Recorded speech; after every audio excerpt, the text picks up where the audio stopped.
Robert, first off, give me your take on Jerome Powell and the Fed's decision to raise rates and potentially continue to next year as well.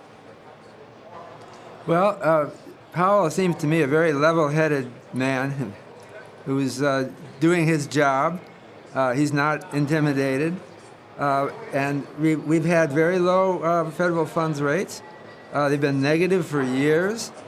It's about the time that they come up to zero or something like that when the economy is showing signs of strength. So I'm impressed with what he's doing, and it seems to me shouldn't stir the markets a whole lot.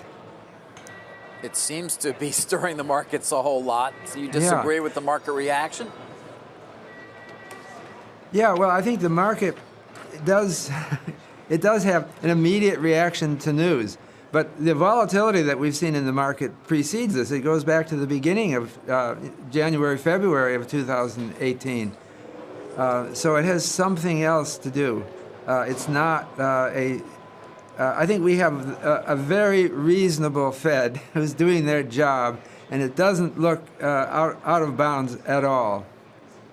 I mean, I get it, Bob, that the Fed shouldn't be responsible for putting a floor under the markets and shouldn't have to have the markets back all the time. And that's the whole idea of the Fed put, and maybe that's not there anymore, and we have to take the medicine. But I think the bigger worry here is that the Fed is missing something, and that while the economic data is okay, it's actually showing signs of a slowdown, worse globally, and we're starting to feel it here, and the Fed's tightening into that environment.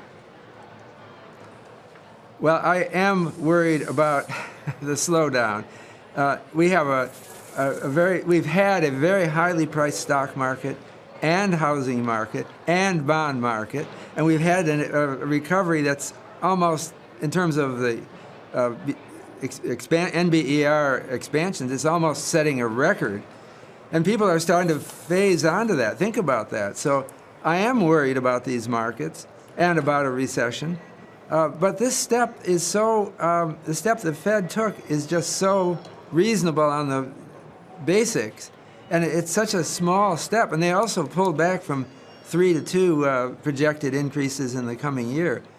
I just don't, I think the turmoil in the markets has some other, it's more the theory that we're hearing about some correction is overdue than any specific action of the Fed.